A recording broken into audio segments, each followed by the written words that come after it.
ലോക്സഭ പാസാക്കിയ വഖഫ് നിയമ ഭേദഗതി ബിൽ ഇന്ന് രാജ്യസഭയിലും അവതരിപ്പിക്കുകയും രാഷ്ട്രപതി ഒപ്പിടുന്നതോടെ നിയമമാവുകയും ചെയ്യും. പുതിയ ബിൽ യാഥാർത്ഥ്യമാകുന്നതോടെ വഖഫ് നിയമത്തിൽ നിരവധി മാറ്റങ്ങൾ വരും.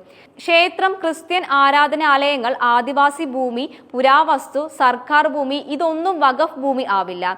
ഇനി മുതൽ കേന്ദ്ര സംസ്ഥാന വഖഫ് ബോർഡുകളിൽ അമുസ്ലിങ്ങളായ 2 പേരും ഉണ്ടാകും.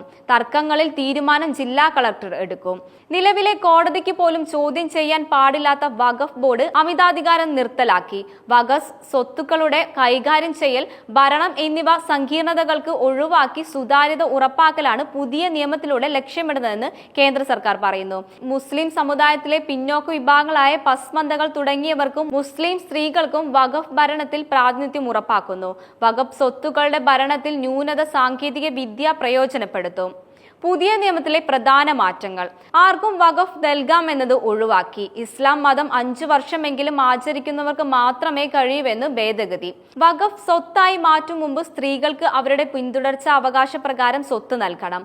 മുസ്ലിം സമുദായത്തിലെ വിധവകൾ, വിവാഹമോചിതരായ സ്ത്രീകൾ, അനാഥർ എന്നിവർക്ക് സ്വത്ത് ലഭിക്കുന്നത് ഉറപ്പാക്കാൻ പ്രത്യേക വ്യവസ്ഥ.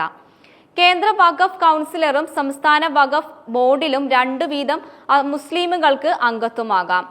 കേന്ദ്ര വഖഫ് കൗൺസിലിലും സംസ്ഥാന വഖഫ് ബോർഡിനും 2 പേർ വീതം അംഗങ്ങൾ മുസ്ലിം സമുദായത്തിലെ സ്ത്രീകളായിരിക്കണം. ഷിയ, സുന്നി, പിന്നോക്ക വിഭാഗത്തിലെ മുസ്ലിങ്ങൾ, ബോഹ്റ, അഗാഖാനി വിഭാഗത്തിലുള്ളവർക്ക് സ്റ്റേറ്റ് ബോർഡുകളിലെ പ്രാതിനിധ്യം ഉറപ്പാക്കുന്നു. പുതിയ നിയമം പ്രാബല്യത്തിലായി 6 മാസത്തിനകം കെയർടേക്കർമാർ വഖഫ് സ്വത്തുകൾ കേന്ദ്ര പോർട്ടലിൽ രജിസ്റ്റർ ചെയ്യണം.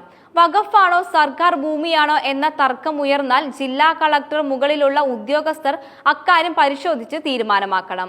പ്രതിവർഷം 1 ലക്ഷം രൂപയിലധികം വരുമാനമുള്ള വഖഫ് സ്ഥാപനങ്ങൾ സംസ്ഥാന സർക്കാർ നിയമിച്ച ഓഡിറ്റർമാരുടെ ഓഡിറ്റിംഗ് വിധേയമാക്കണം. ഒരു ഗ്രാമത്തെ മുഴുവനായി വഖഫായി പ്രഖ്യാപിക്കാൻ കഴിയുന്ന വ്യവസ്ഥ ഒഴിവാക്കി.